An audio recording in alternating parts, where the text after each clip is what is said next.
దేవుడు కేవలము మనం మాట్లాడితే దానికి బదులిచ్చేవాడే కాదు.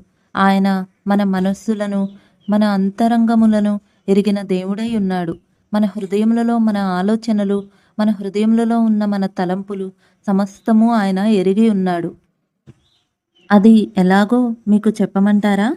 మనము మత్తయి సువార్త 17 అధ్యాయం 24 వచనం చూసినట్లయితే, వారు కపెర్నహూమునకు వచ్చినప్పుడు అరశెకెలు అను పన్ను సమూలు చేయువాడు పేతురునొద్దకు వచ్చి, మీ బోధకుడు ఈ అరశెకెలు చెల్లింపడా అని అడుగగా, చెల్లించుననెను.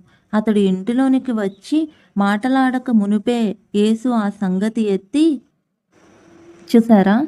ఇక్కడ యేసు దగ్గర ఉండగా ఈ సన్నివేశం జరగలేదు. బయట ఆ సన్నివేశం జరిగింది. ఆ విషయాన్ని పేతురు యేసుకు చెప్దామని వచ్చినప్పుడు, పేతురు హృదయంలో ఏముందో యేసు గ్రహించగలిగాడు. అదే మన దేవుడి యొక్క గొప్పతనం.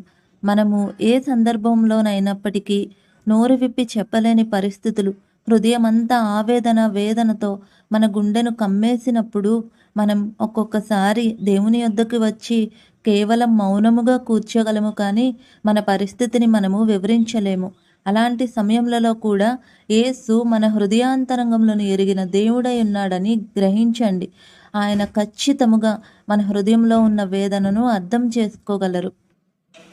కాబట్టి మీరు ఎటువంటి పరిస్థితుల్లో ఉన్నప్పటికీ, మీ బాధతో, వేదనతో మాట్లాడలేని స్థితిలో మీరున్నప్పటికీ దేవుని యొద్దకు రండి. దేవుని సన్నిధిలో కూర్చోండి. ఆయన ఖచ్చితముగా మీకు జవాబునిస్తాడు. ఆయనే మన తల్లి, తండ్రి అయ్యున్నాడు. ఆయన్ని మించి మనల్ని ఎవరూ అంతగా ఆదరించలేరు.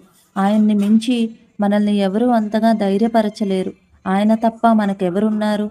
మనం ఏ పరిస్థితుల్లో ఉన్నా ఆయన దగ్గరికి వెళ్ళదగిన వారమై ఉన్నాము. ఎలాంటి పాపంలో పడిపోయి దేవునికి మొహము చూపించలేకయున్నను మనం ఆయన దగ్గరకు వెళ్ళవలసిన వారమై ఉన్నాము.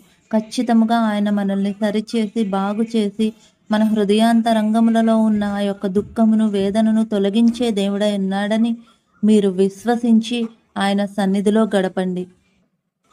ఆమేన్.